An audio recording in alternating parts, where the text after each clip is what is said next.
Hi students, we'll do a quick review for practical 16, but before that, let me thank the students for providing me with the sample scripts. Yep, so you know that if you remember, you have two FAs. So FA1 is a dull pink solid, FA2 is a colorless solution. So without further ado, can I direct you to the lab demonstration video for the preparation of FA1 and the qualitative analysis of FA2. Hello, students. We'll be looking at practical 16. So we'll first be dealing with FA1. So FA1 is this particular solid, pretty dull color looking, a bit of a brown kind of color, or not exactly brown, but maroon brown kind of color. Okay, so dull looking solid, usually we are expecting either the chloride, but usually chloride is crystalline, so maybe carbonates. We're not sure. Yeah. So over here, we are supposed to add one spatula full. So earlier on, I've already added one spatula full of FA1 into the boiling tube. And then we are supposed to add about 4 cm depth of hydrochloric acid. So this is hydrochloric acid. Yeah. So before we add the hydrochloric acid, probably because we're adding hydrochloric acid to a solid, then what if CO2 is being given out? So I think in order for us to test the gas, maybe we have prepared lime water, and then of course with a delivery tube. So we'll just prepare this first in case CO2 is being given out. Okay, so I'm going to add the hydrochloric acid in, just for us to check out. Okay, so this is what we're.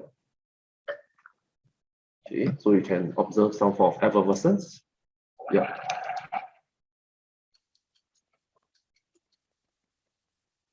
Okay, you can hear the bubbling. And then I think it's quite clear that the lime water, okay, white PPT is being observed. Okay, so with that, then we are quite confident to say that we are having a carbonate in this particular solid. Okay, okay, so we're going to just swirl it a little bit.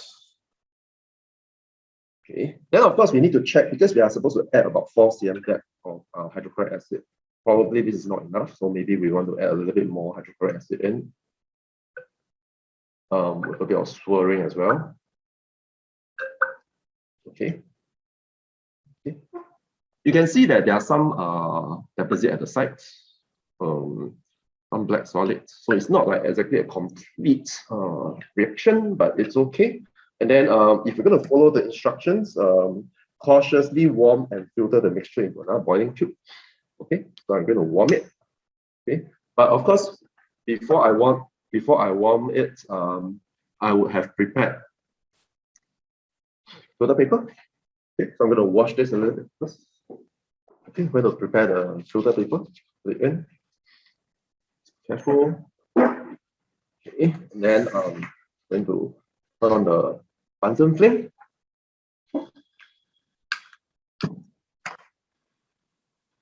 Okay, I'm not sure if you can see the flame. Probably I'm going to elevate it a little bit so that the flame is visible.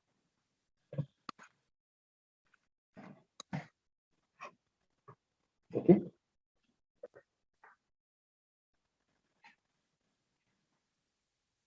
So we're asked to warm it gently,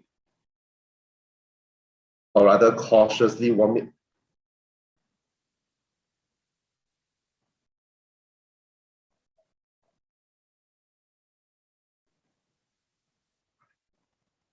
Okay, so make sure you develop the good habit of when you are heating a solution, you do some gentle swirling. Okay, if the flame is a little bit too big, you can actually adjust. Okay. So have the good habit of swirling, taking it away a little bit, and then swirl. Yeah, so as to prevent the liquid from, due to some pressure difference between the bottom and the top, it will lead to bumping. Okay, so just be very careful about this. Okay, you can see that you get a very nice color after a while.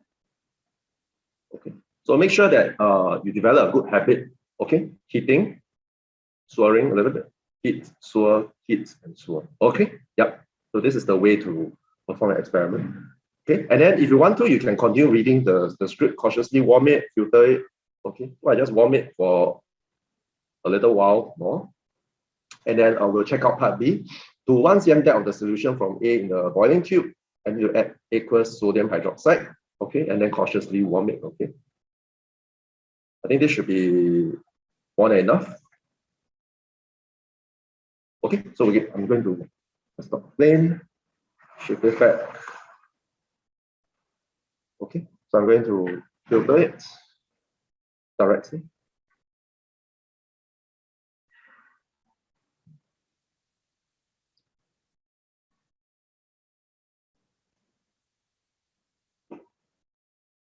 Okay, you can see the red solid, the red liquid coming out. Okay, so I'm going to leave it at the side.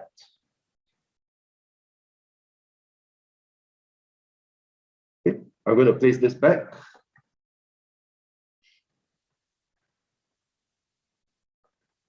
Okay, the instruction says I need to add sodium hydroxide. So I presume that you have to add it when the solution is cooled down a little bit. So I think we'll hang on for a while to wait for the solution to cool down. Okay, we'll proceed on to FA2 first. I think that might be better. For FA2, we are supposed to add 1 cm depth. Okay, so this is FA2 over here. It needs to be freshly prepared. Hopefully, it does give you some hints what it could be. Okay. 1 cm depth. Okay, I think that should be enough. And then I'm going to add 1 drop of barium chloride. So this is barium chloride. Just going to carefully add 1 drop. Okay, so you can see that the white PPT is being produced instantaneously. Okay, so if you add barium chloride to the unknown, it's likely that it contains either sulfates or sulfites. Okay, so we're going to use hydrochloric acid to help us differentiate between the two. Okay, so I'm going to add in some hydrochloric acid. Please take note of what happens to the PPT.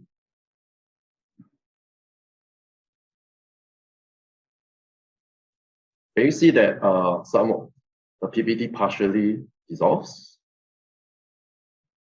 Yeah. It will not be a complete dissolution. That's something I want you guys to think about. Why is that the case? So I'm going to add a little bit more. Okay, I'm going to swirl it. Okay, so that will be white PPT partially dissolved in hydrochloric acid.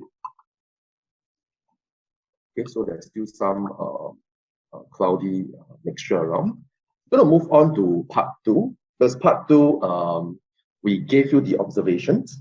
Yeah, but I would like to do a demonstration so as you can see what you will really observe. Okay, so before that, let me prepare my KMNO4 paper.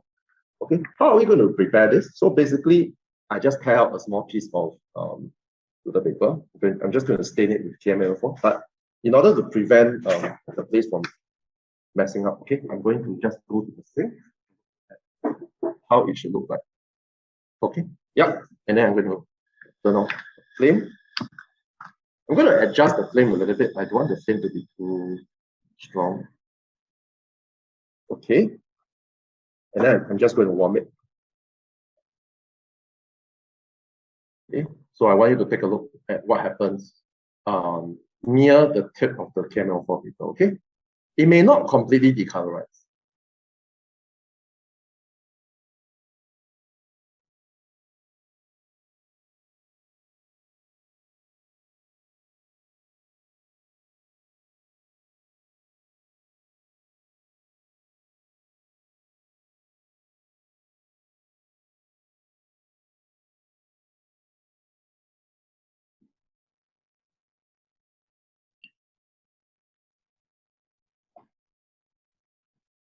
Okay, I want you to carefully observe the change.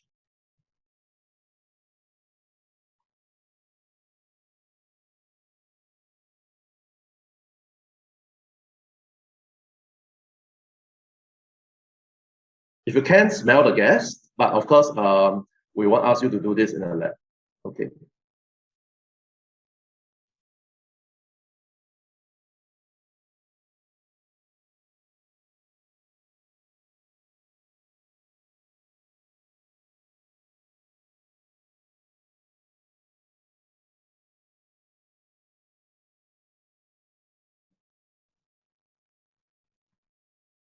Okay, I want you to observe. Does the color lighten?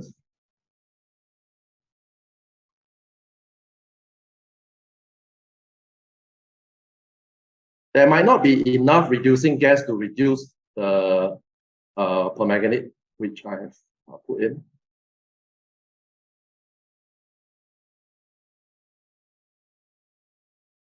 Okay, I'm just trying to drive out more gases so that you can observe it. It does take a bit of time and patience.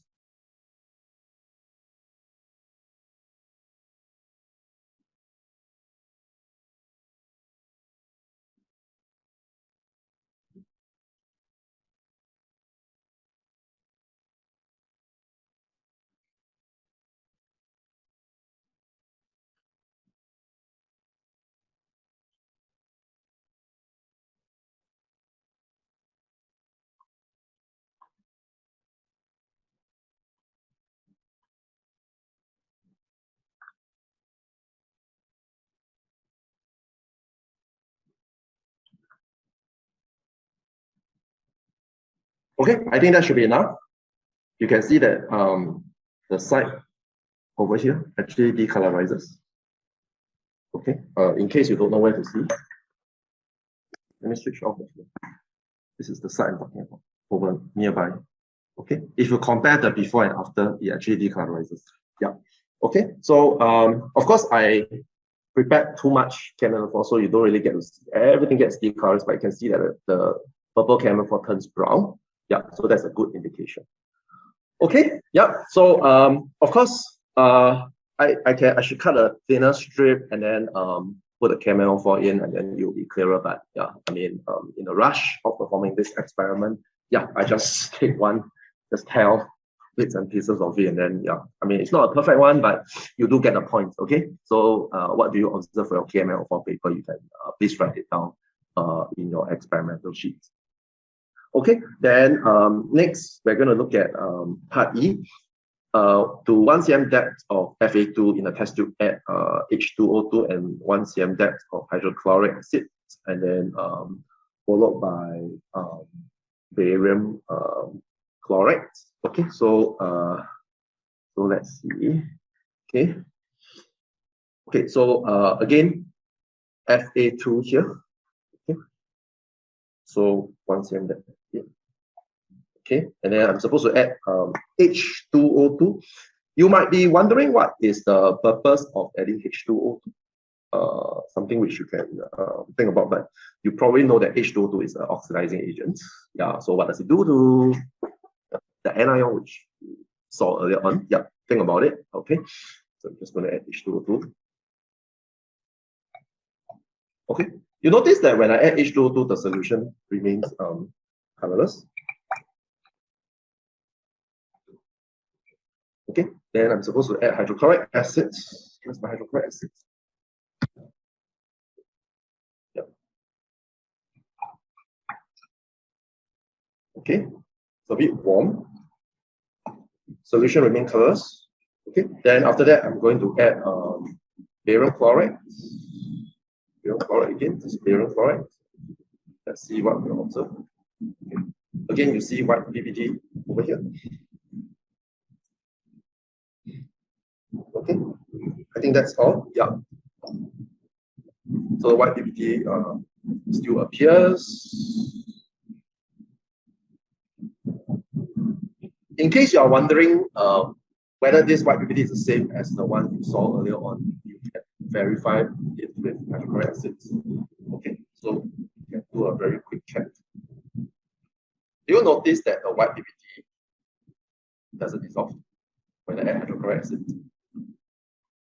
Yeah, so there's some changes made to the anion, so it probably gets oxidized. So earlier on, why is it that we get a gas which evolved and turn potassium permanganate vapor from purple to brown and then maybe a little bit of colorless?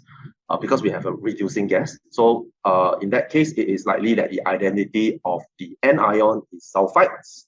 And then in this case, when we add H2O2, sulfite is likely to be oxidized to sulfate. And then the reason why I wanted to verify that it's sulfate and not sulfite by adding hydrochloric acid.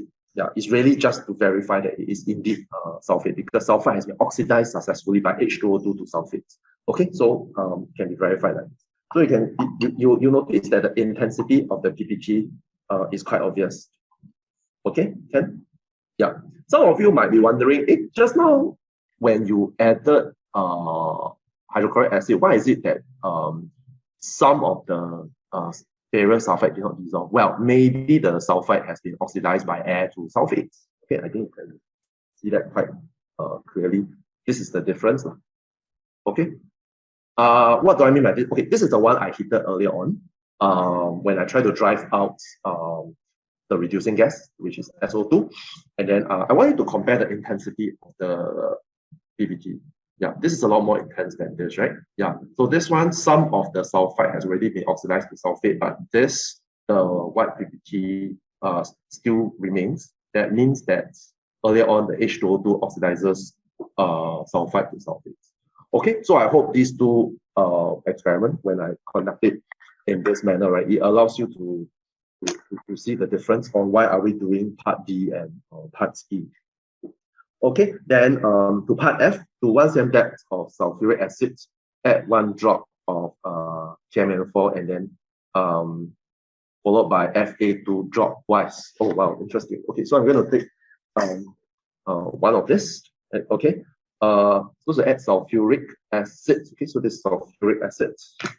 Okay, just going to add sulfuric acid in. 1 cm depth. Okay, not too much. Okay. And then KMnO4. Okay. Okay, just a bit of KMnO4 will do, not too much as well. Okay, and then I'm going to add in Fa2 dropwise. Again, this is the Fa2. To ensure that not conducting a magic show here. Okay, you'll notice that the KMnO4 turns colorless. Okay, I can add in a little bit more manganate just for you to verify.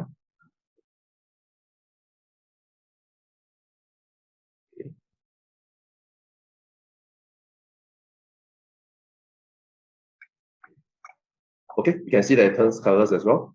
It's going to leave it with a bit of brown, but it's okay. Okay, so you can see that it indeed turns colorless. Okay, yeah. Yeah, I mean, I'm doing some additional experiment, which, you know, on your own, for assessment purposes, you shouldn't be doing. But I think sometimes it's good to, you know, design some experiment on your own so as to verify certain things which you are doing. Yeah, but it's definitely not recommended for everybody because, you know, in exams, you are often rushing for time. Okay, then next, again, 1 cm depth of Fa2 and then add aqueous iodine dropwise. Okay, I'm going to wash this test strip. Okay. So 1 cm depth of Fa2 and then add aqueous iodine. Okay, so what am I going to observe when I add aqueous iodine? Let me check where is my aqueous iodine. Yeah, this is the aqueous iodine. Okay, so please check carefully. Okay, what do you notice about the aqueous iodine? It decolourises, right? Dropwise. Of course, if you keep adding in excess, then you don't expect the iodine. You expect the iodine to stay in the solution because now all the sulfite has been oxidized. Okay, but what I'm trying to show you is that if I started off with a little bit more Fa2, then I can keep adding iodine and then you can keep seeing this particular decolorization. But anything in excess will stain the solution.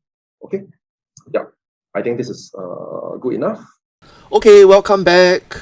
From the lab demonstration, FA1 is still filtering and we need to cool down the solution, so we proceeded with FA2 first. Okay, so let me just review FA2. Right, these are the tests. 1 cm depth of Fa2 in a test tube, you add 1 drop of barium chloride. If you remember what we observed earlier on, you notice that white PPT was formed. It's quite a lot of it. Okay, and then after you added hydrochloric acid, you will observe that the white PPT partially dissolved. Some of it might not dissolve. Okay, if you really observe the video we did earlier on. Yeah, the reason is some of the sulfite might be oxidized to sulfate, so that is why the addition of HCl will not result in the dissolution of all the white PBT.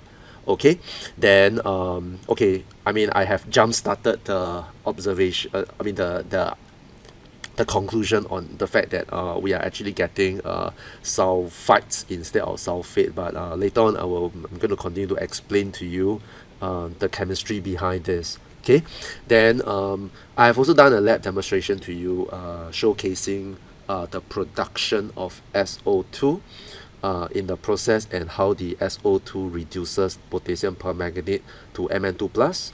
But if you look carefully, because the permanganate paper I probably input too much KMNO4, so you don't see the whole thing turning colorless because there isn't enough SO2, so quite a bit of it turned brown. Okay, so that is still a correct observation, right? And for part E, when H2O2 is being introduced and then followed by 2 cm depth of hydrochloric acid, you will notice that the solution remain colorless, so this is a good response. The reason why H2O2 is being introduced in the process is really to oxidize sulfites to sulfates. Yeah, so that is something which you might want to take note of. And then following that, you added barium chloride, and then you notice that white PBT appears.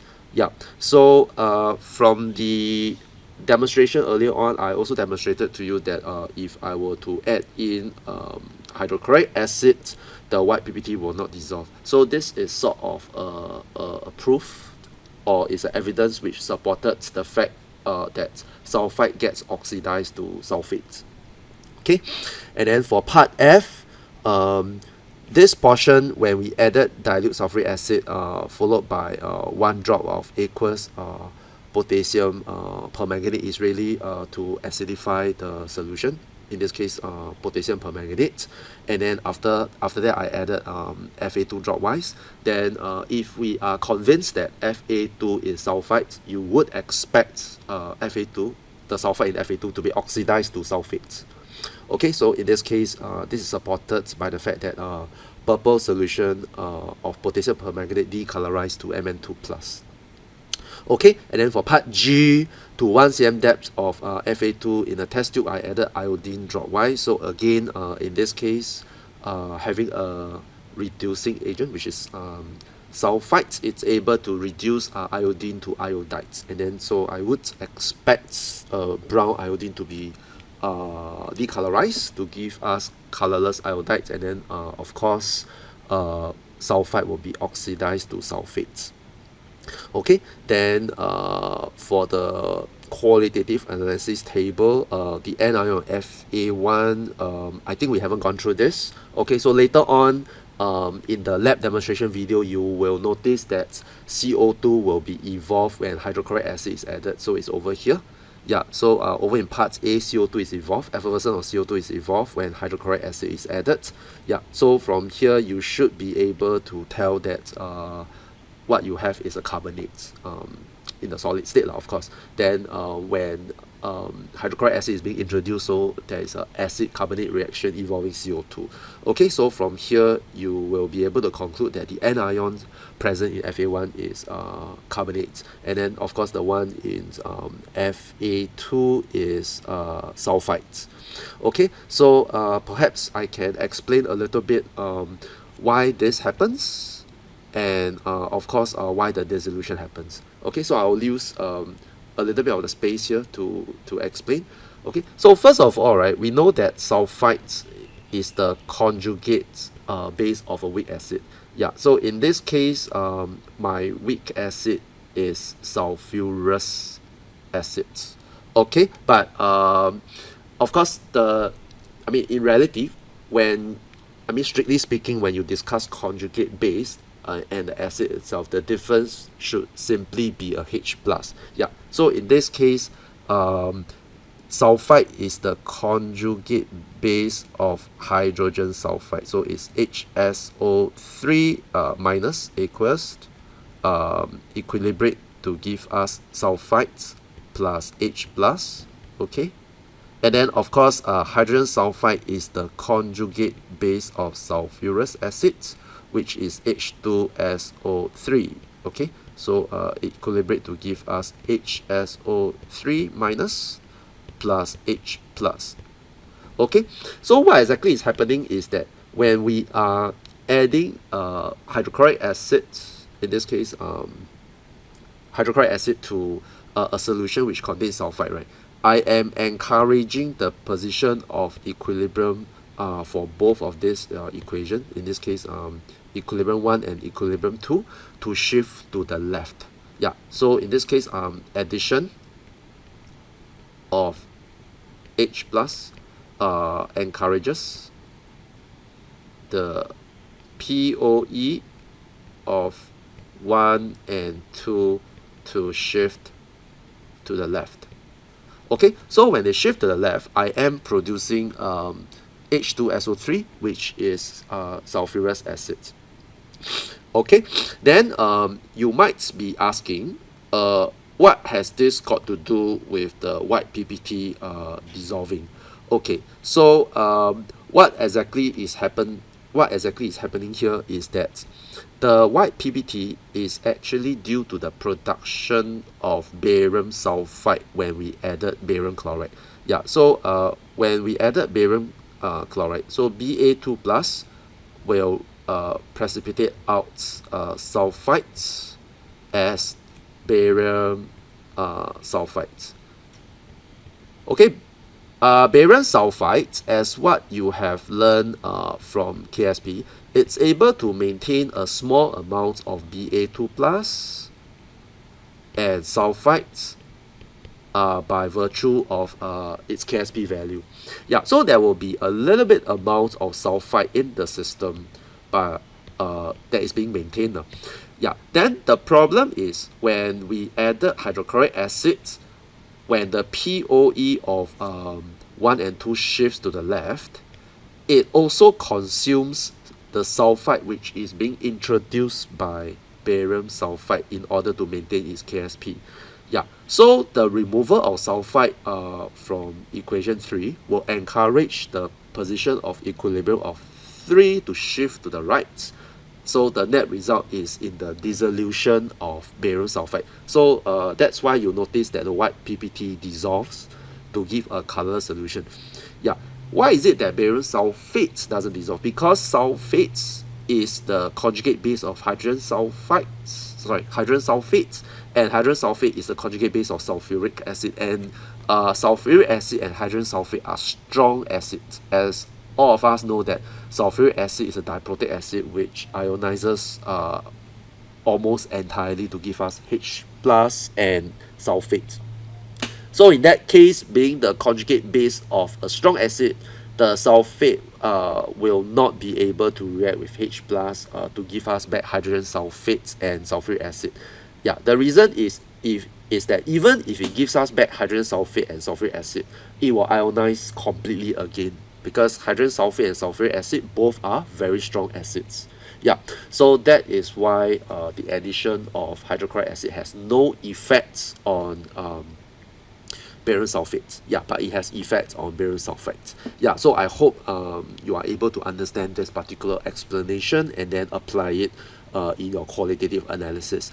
And the reason why when we heat the mixture in D part 1, right, we are going to get a pungent gas, okay, which turns acidified camphor paper from purple to colorless.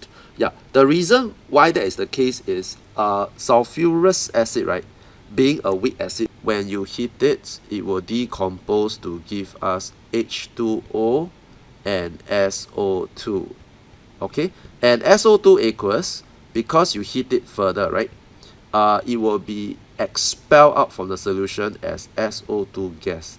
And SO2 being a reducing gas, it's a reducing gas, right? So it will reduce potassium permanganate to either Mn2 plus or brown MnO2 depending on how much SO2 you have. Okay, so all these explain the chemistry of what exactly is happening from D all the way to G and H. Okay, and of course for H, we need to be a little bit more complete in our answer. So over here, we will ask what observations support our choices of the N ions predicted. Yep, so for FA1, I think we simply highlight that the effervescence of CO2 is being observed. Yeah, and that is how we conclude that the N ion present in FA1 is carbonate.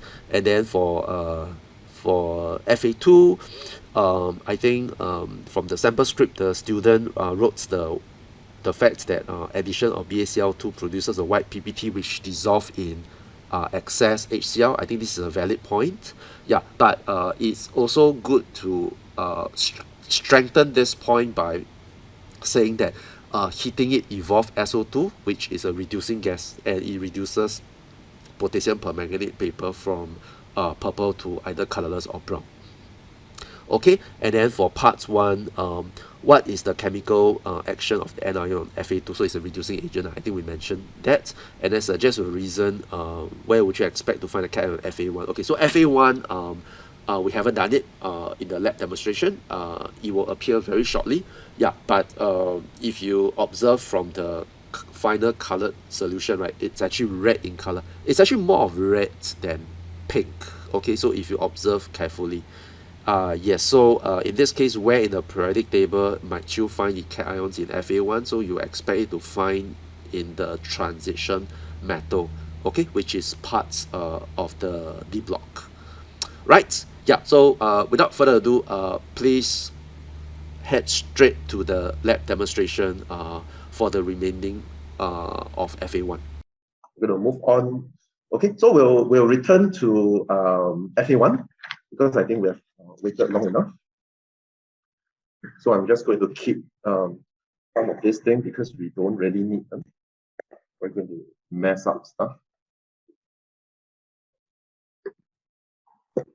Yeah, this is the filtrate, okay, and then this is the residue.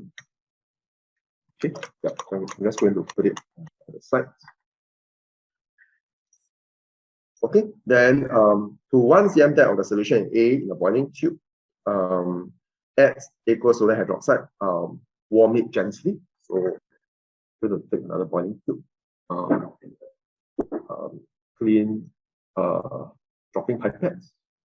Okay, take note of the solution. Some of you wrote pink in your description. It's actually not pink. Okay, it's more of red. If you want to be strict about it, it's more of red rather than pink. Okay, yeah. So I'm going to take 1 cm depth. Okay. A little bit more. Yeah, I'll put it here. Okay, I want you to observe very, very carefully what happened when I add sodium hydroxide. Yeah. So this is sodium hydroxide. Okay, please observe very, very carefully what happens when I add sodium hydroxide.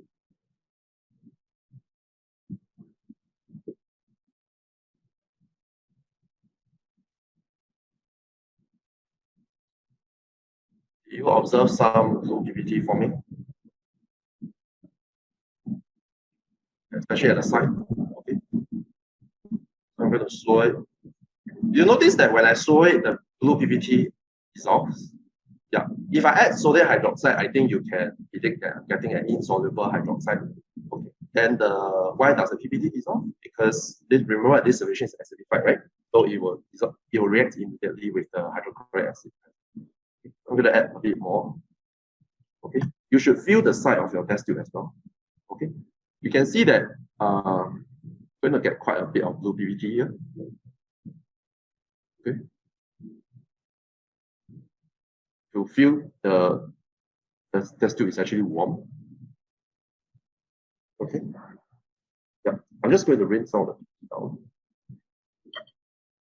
Yeah, this is what I will observe. It's a very nice blue PPT. Okay. Yeah, you notice that as I swirl, right, the heat given out sort of transform the PPT into a lighter color. And then after a while, can you observe that it's getting a bit more pinkish? Okay, I'm not sure whether the observation is very clear to you. Yeah, so it goes from blue to kind of like a pink PPT now. Okay, the reason for this transformation is that when you heat up the blue PPT, right, it will turn into a pink PPT. Okay, you may want to research on the reason. Yeah, but this is the pink PPT you are expecting. Okay, yeah. So you don't even need to warm it. Okay, so of course we can just warm it and see what we'll be getting. Okay, so I'm just going to warm it a little bit. Just look over the instructions.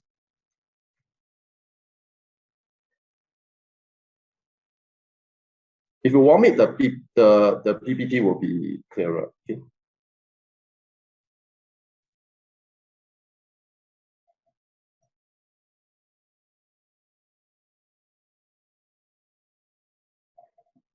Okay. Yeah. I'm not going to warm it for long. Yeah. Take a look. Take a final look at the solution.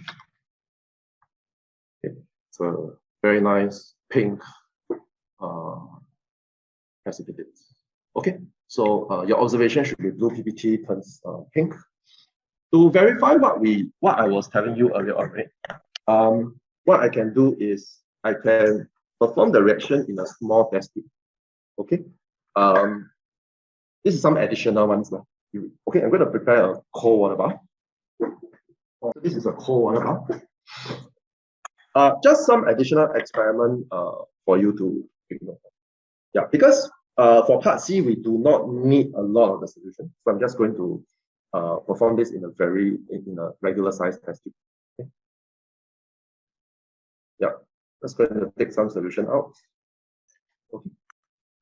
I'm going to cool it. The reason why I'm cooling it is because, right, remember earlier on when I was doing this experiment, if you just rewind the video, right, you saw that the blue PPT slowly gets transformed into a pink PPT. The reason is because heat is being given out in the reaction between hydrochloric acid and sodium hydroxide. So this heat involved slowly turns out the blue PPT into the pink PPT. Yeah. So how do we prevent that from happening? By cooling. So if I add sodium hydroxide in this cool mixture, right, I can sort of expect that it's not going to turn pink so quickly. Okay. Can I verify this? Yes. Sodium hydroxide. Okay, I'm going to add it directly in here. Of course, I didn't cool it for a long time. Okay. You can see that the blue PPT is now very nice.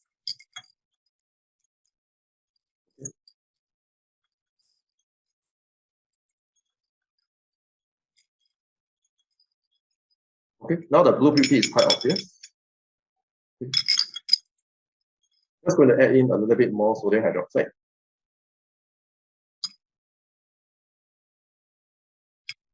Okay. Can you see that the blue PPT sort of remains? It doesn't get transformed, right? Yeah. Okay, I'm just going to do a more thorough swirling. Okay, it didn't get transformed. Sorry, let me take a tissue to wipe the side. A lot of condensation. Okay, yeah. Okay, so it's a very nice blue PPT I'm observing. Okay, yeah. Right. Then what I'm going to do is I'm going to follow the instruction. I'm going to heat up, and then you can see the transformation. Okay. Okay. Just going to wipe this. Okay. I want you to observe the transformation. Okay, so this is the blue PPT. You can see that it turns a bit pink at the side already. Okay, yeah, but I'm just going to show you the transformation. Okay, please observe it.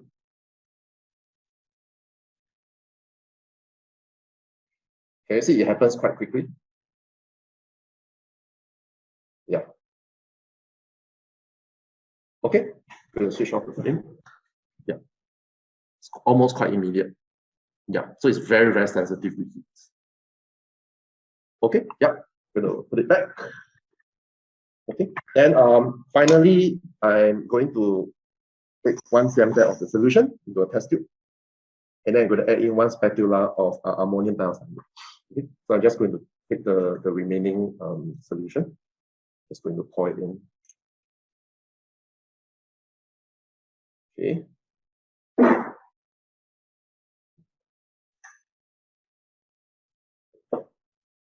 Okay, then ammonium thiocyanate over here. Ammonium thiocyanate. Okay, 1 spatula full. So ammonium thiocyanate is actually this white crystalline solid. So please observe.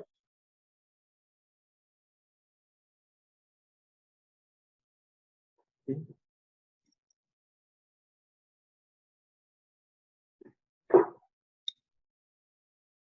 What do you observe? The solution turns quite purple. Okay. Yep. You can see that just now I accidentally contaminate some of it, so now it's a bit of blue, right? Yeah. Okay. So if you tilt the test tube a little bit, it's indeed purple. Okay. Then maybe what I can do is I can dilute it so you can see the shades.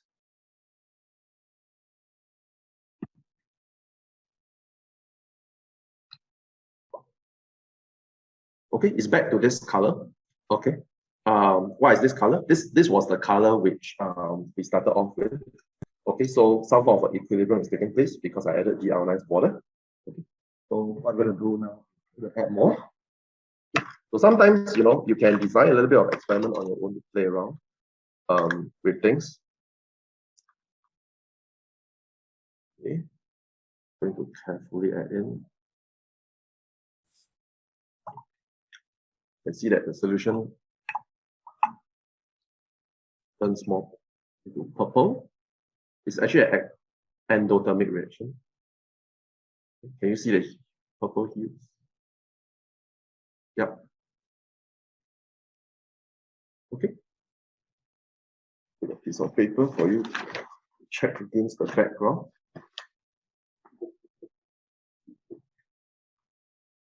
Okay, it's the purple solution.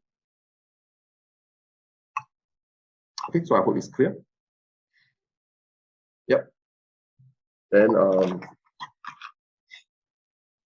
if I add in some deionized water, you notice how the position of equilibrium will shift.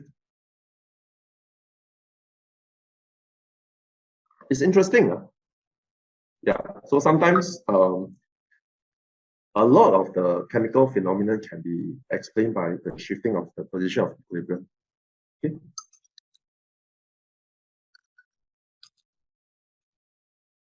Okay, yeah, so I hope you enjoy watching experiment for FA1 and FA2. Alright, I hope you find the demonstration more interesting. I'm sure it's more interesting than FA2 because you do observe a lot of the colors. Okay, so we have covered A, where we discuss about the effervescence of CO2, which give a white PPT in lime water, so that's fine. And then the next part is we are supposed to use the solution to for part B and C. And remember from our earlier experiment in practicals 14 and 15, it's always good to highlight what is the color of the residue and the filtrates. Yeah, so you get a black PPT. Some students were wondering what exactly is the black PPT, but it's non-conclusive. It might be the stabilizing agents being added to cobalt carbonate, or it may be some residue, some oxides residue, which it could be CO3O2 or CO3 or CO2O3. I mean, it's probably a complex mixture. Yeah, so it's not exactly known. Yeah, so I think we can just ensure that because it's not we were not being asked about it, so probably it's difficult for us to tell as well lah. Yeah, but the filtration is always necessary because you don't want the black PPT to cloud your observations later on. Okay, yeah, then of course the solution is red in color rather than pink. Okay, next we move on to part B. We are adding aqueous sodium hydroxide to it, and then instruction told us to cautiously warm it. Okay, so if you notice from the demonstration, what you get is blue PPT. Okay, this blue PPT is a little bit different from the blue PPT when hydroxide is added to copper 2. I think this is more soothing to the eyes, at least to me. And then you realize that even before warming it, right, the heat produced from the acid-base neutralisation of H plus and OH minus, right, is already enough to turn it into a pink PPT. Okay, I'm not sure whether you observed that. Yeah, but it could be seen quite clearly.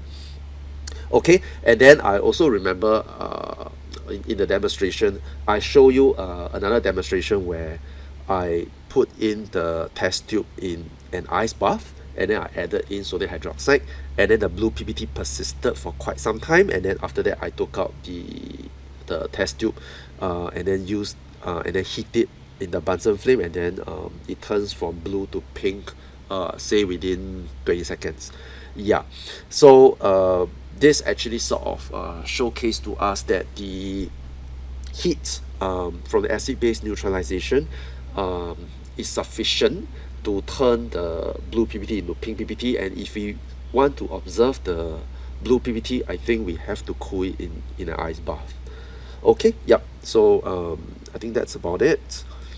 And of course, to 1 cm depth of the solution from A, I need to add in 1 spatula of ammonium thiocyanate, and then of course here you will observe that a dark purple solution is observed, or if you cannot exactly see it carefully, it could be seen as dark blue.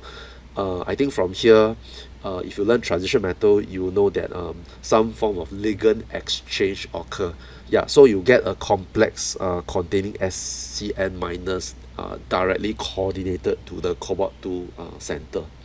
Okay, so in this case, we are not asking you to explain the nature of the complex, but we're just asking you for the observation. Yeah, so I don't think it's too difficult.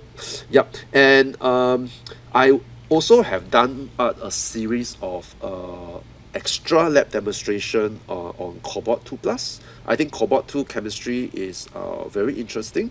So if you are interested, please click on the link below in order to link you to another video showcasing more chemistry on cobalt 2 plus. And you also notice that throughout the whole first experiment involving FA1, right, we did not ask you to identify the nature of the cation. Yeah, that is because the cation is not in your syllabus. So remember that cobalt 2 plus is not in your syllabus, so you do not need to worry about identifying it. Yeah, so I hope you guys are not too stressed over doing qualitative analysis involving new types of metal cations that are not in your syllabus.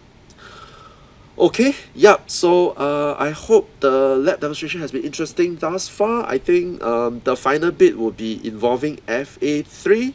So, yep, please continue with the lab demonstration of FA3 before we return here for our final review. Now we're going to do FA3, right? So I'm going to add 4 cubic centimeters of sodium hydroxide. Okay. And then 1 drop of Fe3. I think we need to control the drip. Not.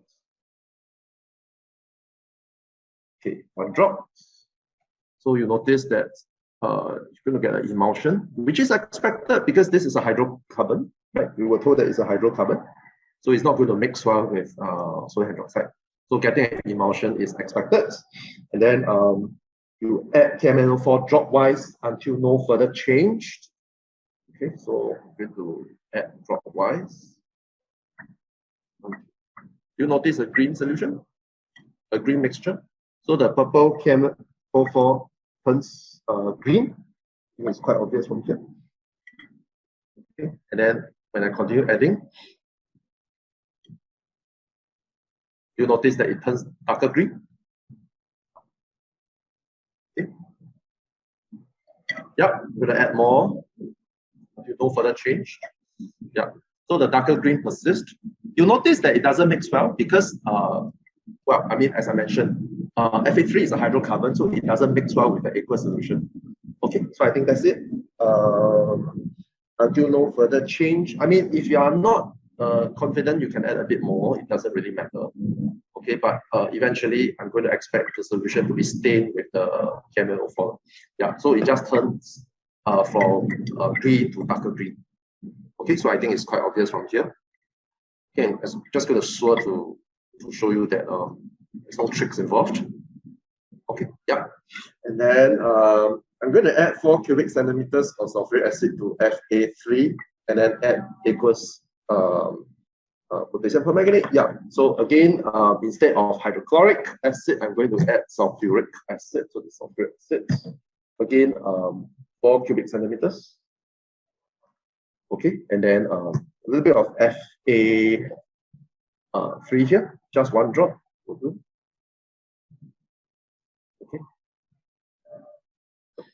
Okay, you notice that it doesn't mix well as well. Okay, so I'm going to add in potassium permanganate. Now you see that the potassium permanganate decolourises.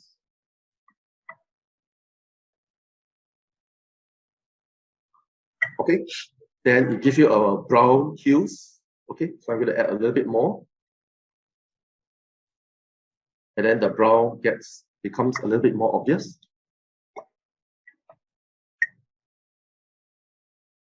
Okay, yep, just put it a little bit near you. There's a bit of contrast. So this is sodium hydroxide, this is potassium permanganate. Okay, I'm just going to add more so that you can see the color darkens. This is probably a little bit too much KMnO4, but you get what I mean. Okay, you see the brown, very obvious. Okay, yeah. So please write that in for your observations. Okay, again, not confident, add more, and then you will really see the whole solution. Probably some brown PPT appears. Okay, so permanganate kind of decolorize, and then when you add more permanganate, it turns brown. Okay, so this will be the observation that you should be making. Okay, then finally, 4 cubic centimeters of deionized water, and then we're gonna add. So this is water here. Then obviously, my Fa3 will not mix well with water. So some of you ask me whether you need to describe the emulsion. You don't have to. Okay, so if I swirl it, you notice that there's some bubbles because it doesn't mix well. Okay, can you see that? Yeah, it doesn't mix very well. Yeah, okay. Then I'm going to add in aqueous bromine. Okay, so this, oh, sorry. This aqueous bromine. Okay, so please observe what happens to aqueous bromine.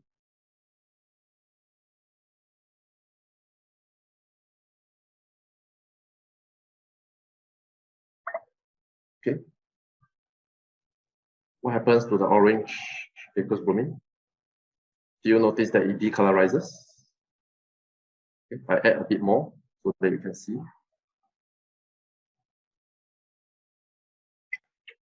Okay, so you should be observing aqueous bromine, orange aqueous bromine decolorizes.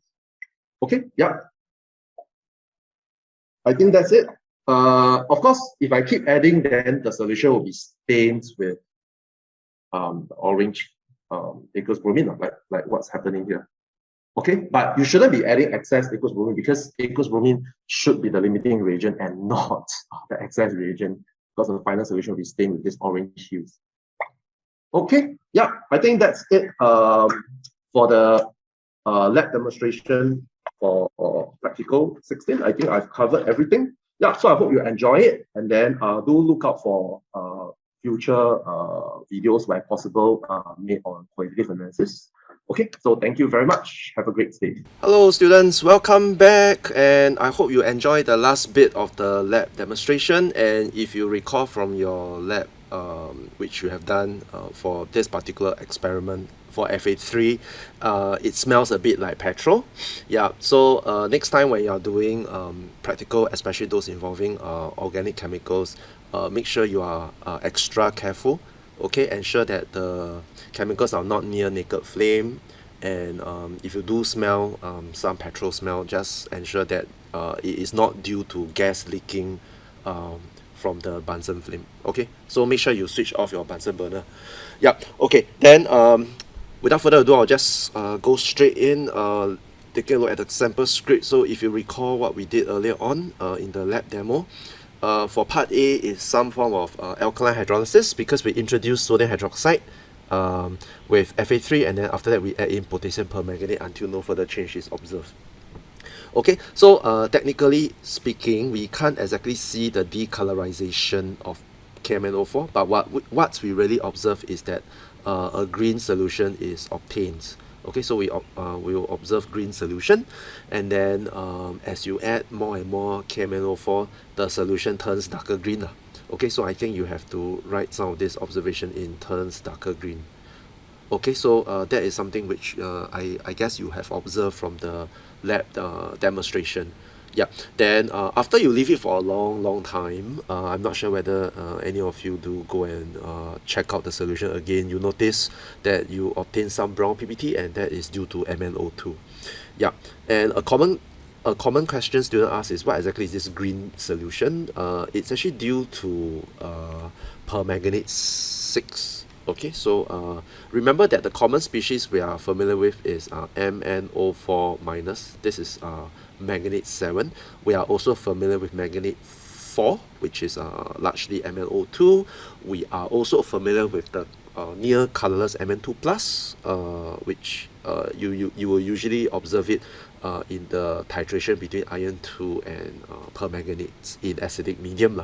Yeah, in our case here, because the solution contains quite a bit of sodium hydroxide, yeah, so when permanganate performs its role as oxidizing agent, the first product obtained when it's being reduced is manganate 6, so it's MnO4 2 minus. Yeah, but this particular species is quite unstable.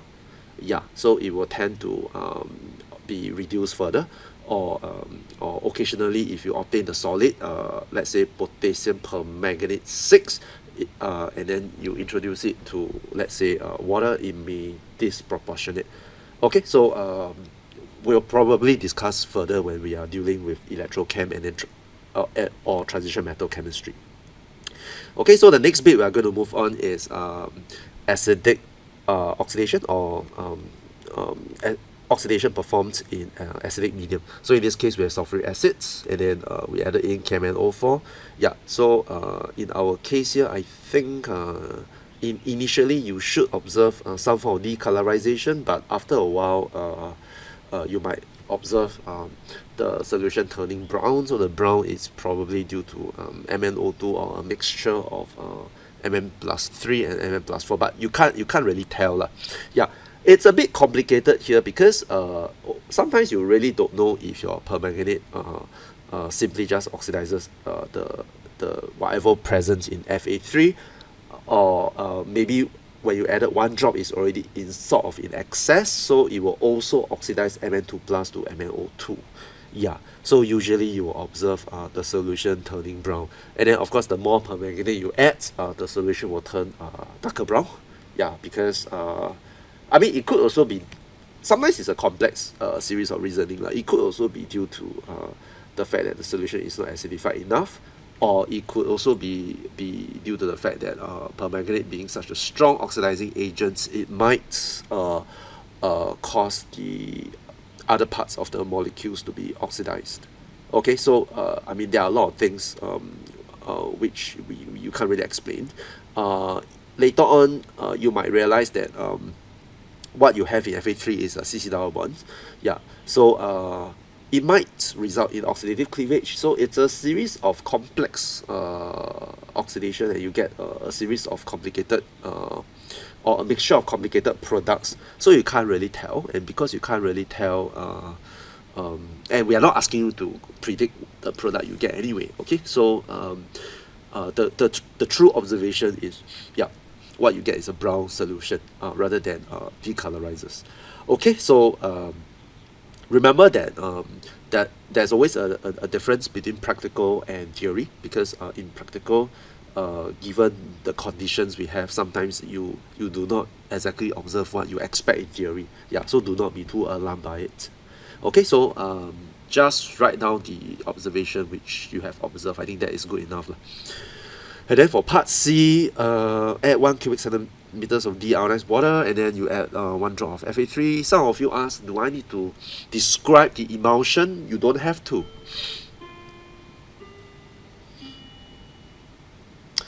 Some of you ask whether you need to describe the emulsion because you notice that Fa3 cannot dissolve in deionized water. No, you don't have to.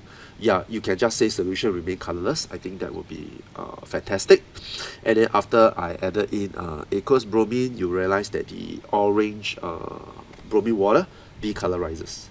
Okay, yeah, but please do not add too much, because if you add too much, you notice that the orange bromine color will persist, like what you might have observed from the lab demonstration. Yeah, so do not keep adding your aqueous bromine. So most importantly, you need to know the chemistry which you are working with. Yeah, you need to know what you are doing. So at any one point in time, do not add too much reagent. So a good practice is to add drop by drop. Okay, so moving on to part D. So you were told that Z is the main product in 2A when Fa3 react with alkaline KMnO4. So molecular formula is this. Yep. So you might be aware that when you are performing oxidation in alkaline medium, you are forming a diol. Okay, so a very simple way to do this question is from the molecular formula of Z, you minus off 2OH. So you minus off H2O2 lah. So basically just C6H12O2. You will subtract off H2O2, and then your final formula is C6H10. Yeah, so C6H10 is the molecular formula of Fa3. Okay, so this is the simplest way to do, and of course from the sample script the students wrote that being alkaline KMnO4, you know that mild oxidation occurs. Yeah, so so a little bit of explanation I think is good. So because it's mild oxidation, right, there's an increase in 2OH, and then so I simply just subtract 2OH from the molecular formula of Z and obtain the molecular formula of Fa3. Okay, so that is a very, very good attempt. Okay, then we'll move on to the final bits. Suggest the structure of Fa3. So suggest means there could be more than one answer, and then of course the structure of Z as well. Yeah, so if your answer of if your answer to Fa3 is this, which is cyclohexene, then of course your answer to Z must be this. Yeah, but Fa3 can take more than one answer. Yeah, so I do see students suggesting cyclo maybe pentene, you know, like simply just have a substituent, and then of course then your answer to Z will have to follow. Okay, so you have OH here. Yeah, but in the exam where possible, suggest the simplest answer, you know, like I think cyclohexene will be the simplest answer you can suggest. Okay, and there's a requirement on how you should deduce the structure. How do we actually deduce the structure of Fa3 from the molecular formula C6H10? Yeah, okay, so the deduction can be made quite easily, because I think number one is, if you recall what I mentioned to you in JC1, how do you calculate the degree of unsaturation? you can make use of degree of unsaturation to calculate C6H10. So you'll notice that you obtain, okay, so the maximum number of hydrogen a 6 carbon can have will be 14. Yeah, so you base it on that, and then you subtract off the actual number of hydrogen, which is 10, divide it by 2, and you get 2. Yeah, so with 2 degree of unsaturation, there are 3 possible combinations, actually 4 possible combinations. One combination is 2 rings, okay, another combination is 1 ring, 1 double bond, okay, and then the third combination is 2 CC double bond. Okay, then you might ask me, so what is the fourth combination? 1 CC triple bond. Okay, yeah, then why are we so sure that it is 1 ring and 1 CC double bond? Because from the clue given to us in part D, yeah, we were told the molecular formula of Z, which is essentially a diol. Yeah, and in that case, you expect 2 OHs. So with that, we minus off away, and if my formula of Z has only 2 OH, so that means that the formula of Fa3 can only contain 1 CC double bond, or the structure feature of Fa3 can only consist of 1 CC double bond. It can't have more than 1. Yeah, because if I have more than 1, let's say I have 2 CC double bond, then my formula will not be C6H12O2. My formula will be C6H14O4. Yeah, but it is not the case. Okay, and in that case, 1 CC double bond, and then of course 1 ring, and then the ring can be anything. It can be a 6-member ring, or it can be a 5-member ring. Yeah, so that's how we come up with the structure. Okay, but some students might ask, hey, it's not fair, Let's say I do not learn degree of unsaturation.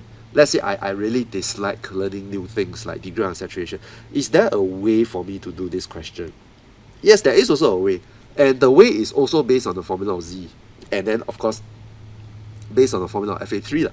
Yeah, because from here, you will be able to tell that Z, right, contains 1 CC double bond. Again, I've explained why are we so confident that it contains 1 CC double bond. And then you will try to draw a structure with 1 CC double bond. Maybe most of you will try to draw straight chain, maybe. Okay, so as I have gone around, during tutorials and during lab, check your work, and I think I mentioned to a lot of you that do not start off by drawing straight chain, because in most cases it will not be a straight chain. Okay, but anyway, yeah, and even if it's straight chain, it will be branched. Yeah, so many people like to first draw a long chain and then try to deduce from there. That usually will not work. But let's say you really want to do that, and you drew this 6-membered straight chain, this hexane, and then you put a double bond somewhere. If you do a quick count, you notice that the formula is C6H12. Yeah, right? And so this is definitely not Fa3. Yeah, because Fa3 is C6H10. So in order to remove 2 more H's, there's only 2 things you can do. One thing is to add in an extra double bond. But you know that it has only 1 C double bond, so cannot add extra double bond. So the final bit will be to form a ring like this. Yeah, of course the ring can go anywhere. It can be like that, or it can be like that, or it can be like that as well. So it doesn't really matter. Yeah. So as I said, all road leads to Rome. Whatever method you choose to do, you will still get the final answers. There's no advantage or disadvantage, but really knowing how to calculate degree of unsaturation will make your journey smoother.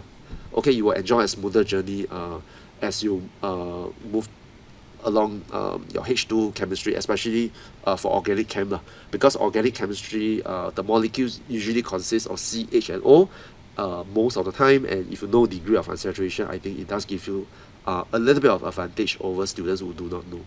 Okay, so I hope you enjoy this review, and especially the lab demonstration. I don't think you enjoy listening to me, but I think the lab demonstration is a lot more interesting. Yeah, so do look out for further videos on lab demonstration whenever we can include. Yeah, so with that, I thank you for listening to me, and have a great day.